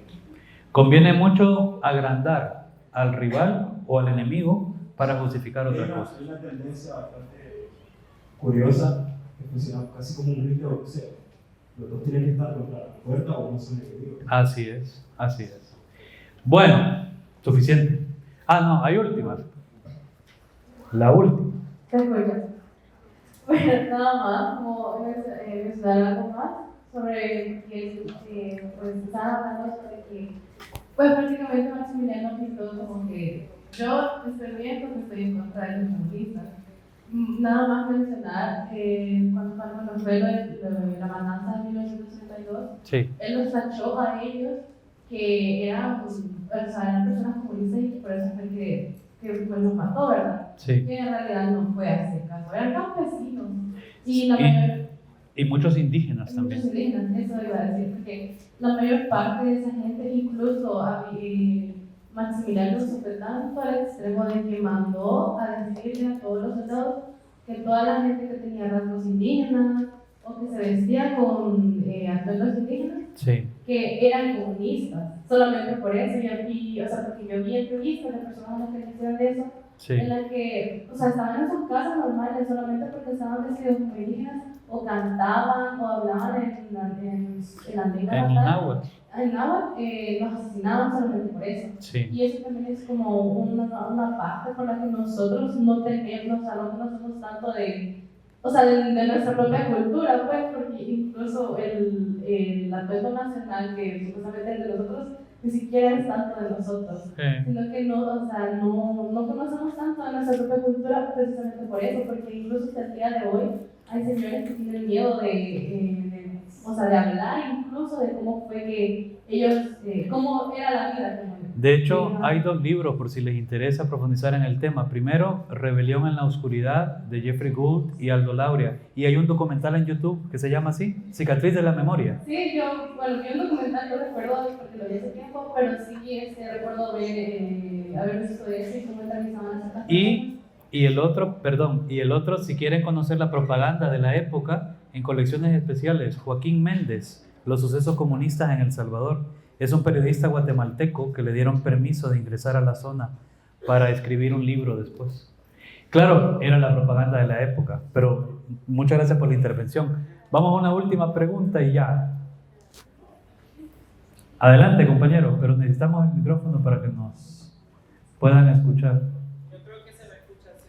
Sí, tiene voz fuerte. ¿Cómo cree que el martinato influenció en nuestra sociedad la idea de que la justicia violenta ejercida por los gobiernos le da seguridad al pueblo?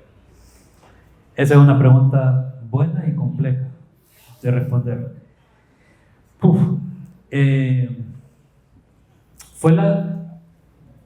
Creo que la coalición dominante de nuestro país a lo largo del siglo XX siempre vio la persecución violenta como la alternativa y tuvo la habilidad, creo yo, para venderla a nivel de propaganda como la garantía de la seguridad, la paz y la tranquilidad de la población. Eso es lo que impresiona, y yo creo que por ahí deben ir las investigaciones que ustedes están llamadas y llamados a entablar, quizás no desde la historia, pero sí desde la coyuntura alimentada o vista a través del lente de la historia. Así que muchas gracias por su atención y por su tiempo y por su paciencia.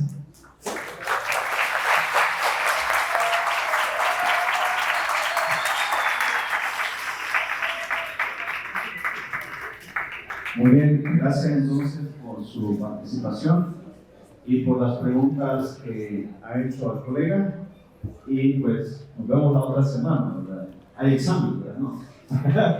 Ok, pasen feliz tarde.